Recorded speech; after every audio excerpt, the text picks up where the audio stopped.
More than half of working adults say they will go broke within a month's time if they were to lose their income. Let's get into it.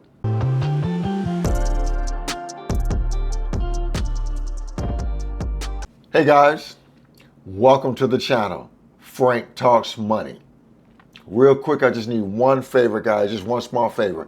Remember to smash that like button.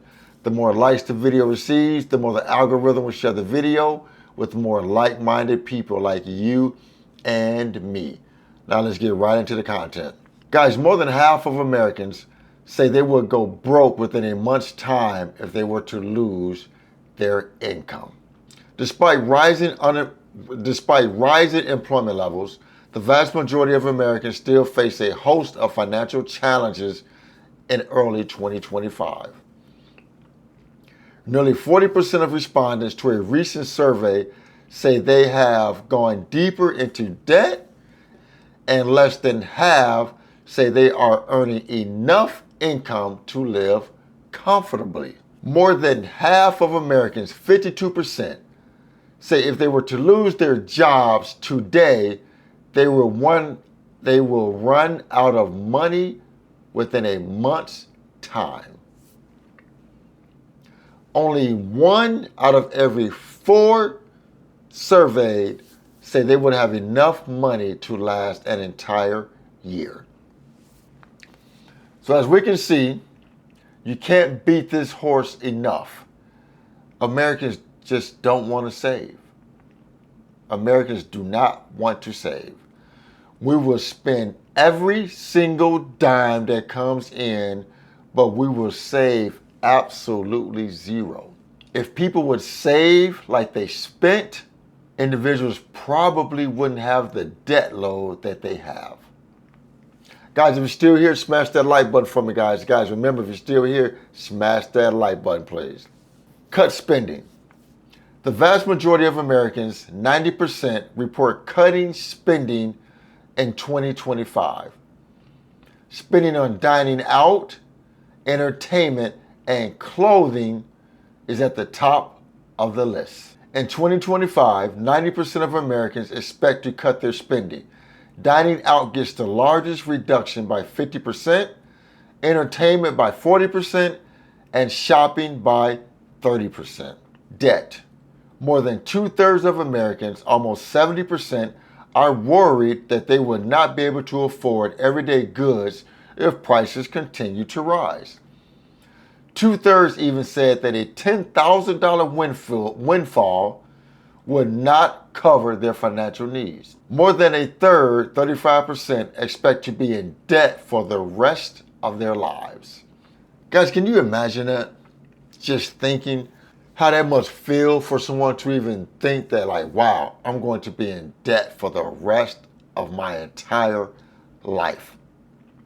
I mean, we are going to have bills to pay the rest of our lives. But to be in debt, like have a mortgage for the rest of your life, a car payment for the rest of your life, credit card debt for the rest of your life, personal loans for the rest of your life. That is a sad life to live for the rest of your life, guys. I don't wish that on anyone. I don't wish that on anyone.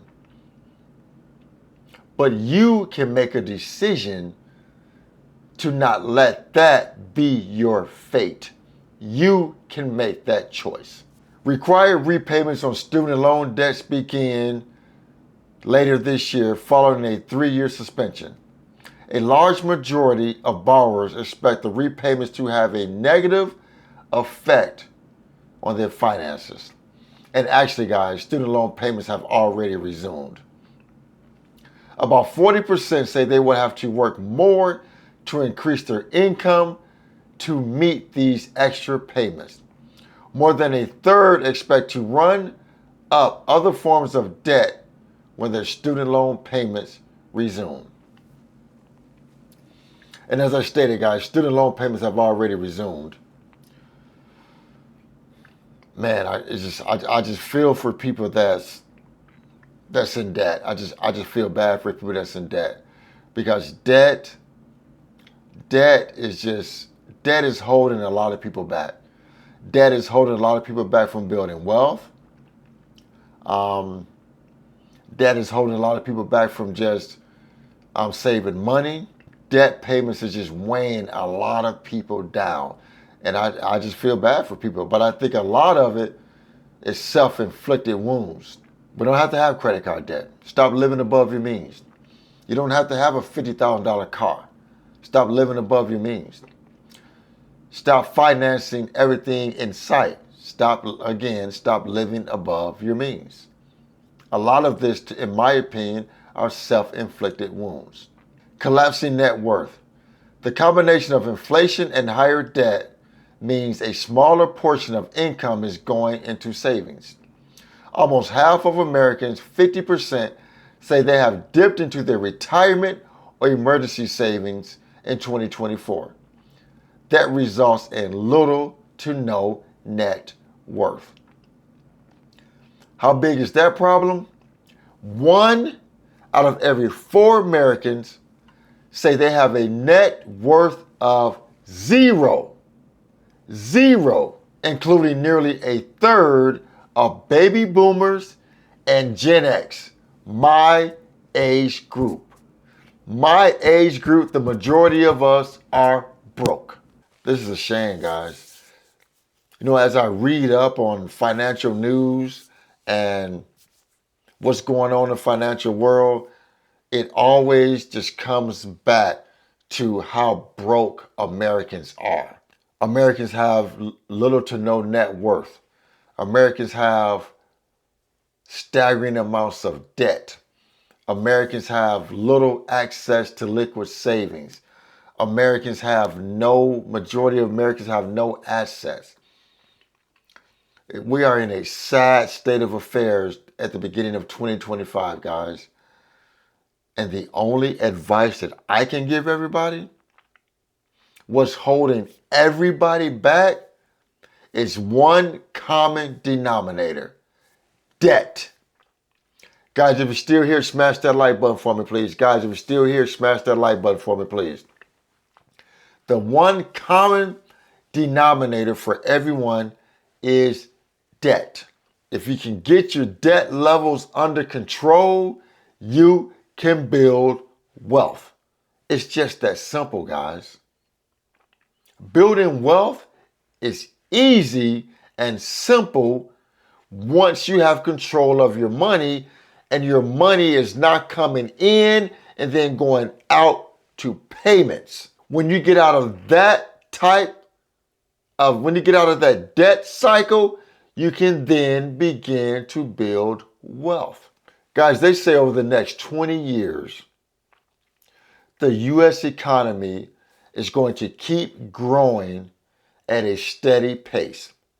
That means the stock market is going to keep growing at a steady pace. And if you guys don't position yourselves to build wealth and paper assets or real estate, you are going to miss the boat terribly. And you're going to be left on the side of the road with no one to help. So guys, please, I implore you, please get a plan together. Please reduce your debt levels. Please start investing into some type of retirement account, 401k or Roth IRA, something, so you can start to build wealth for your future. So guys, that's my talk on half of Americans said if they lost their income, they would be broke within a month's time. Please like the video, share the video, and most important, please consider subscribing to my YouTube channel, Frank Talks Money. And with that, guys, always remember, financial decisions you make today will impact your financial life tomorrow. Thanks for tuning in. Frank Talks Money. I am out.